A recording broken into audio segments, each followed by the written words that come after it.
What is your ego and why is it so important?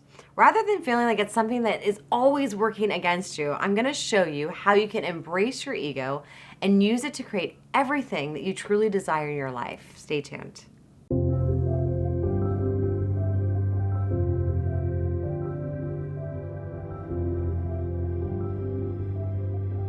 It's important not to turn your back on your ego.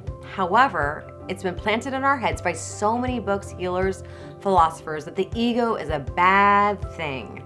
I mean, they've said things like your ego is against you, or you need to quiet your ego, or you need to get rid of your ego. But this is the problem. If you do that, then you also lose your drive. Your ego is your drive.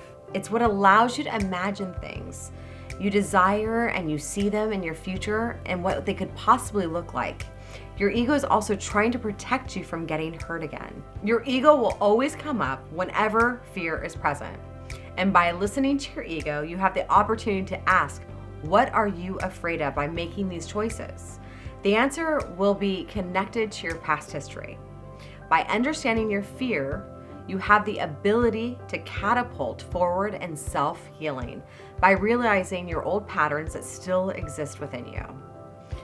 When this shows up, ask yourself, why am I afraid of moving forward in this blank area of my life? Your ego usually is where we are always making decisions. That's where it will show up first. Like, for example, quitting smoking. It's an ego choice. It's your drive to quit, but then the drive must blur into your heart. And that's where the ego is best, when it is paired and balanced with your heart's desires. When your heart feels the passion, the love, and the excitement of something new, your ego puts it into action. But if there's a disconnect between your ego and your heart, which is always going to probably be fear, then it affects your willpower and it won't kick in. You won't feel supported or stay strong. That's when you can find the gap of disconnect in your mind and heart connection. Another important part of the ego, it is always trying to prove you to be right. So it will keep showing up in your belief systems around relationships, work, and willpower. It will keep creating circumstances, patterns that show you you're right. For instance, if you believe and have an experience that all men are cheaters, you can bet all your money on this, that every relationship that you're gonna be in is gonna be with a cheating man.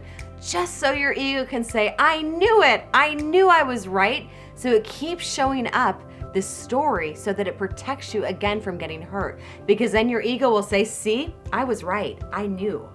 But the beauty of your ego is it shows you where healing needs to happen. So if you're aware of where your ego flares up, it will actually share with you how to heal. It will teach you new moments to take, and it will actually show you the old thought patterns that are sabotaging your growth. So don't be afraid of your ego, rather embrace it. Know that your ego is there to help you and use it to guide you and lead you into your heart. This will help you find the gap and the blurred lines and connect with them on lightning speed to aid you in your growth. This is the moment that the ego and the heart connect.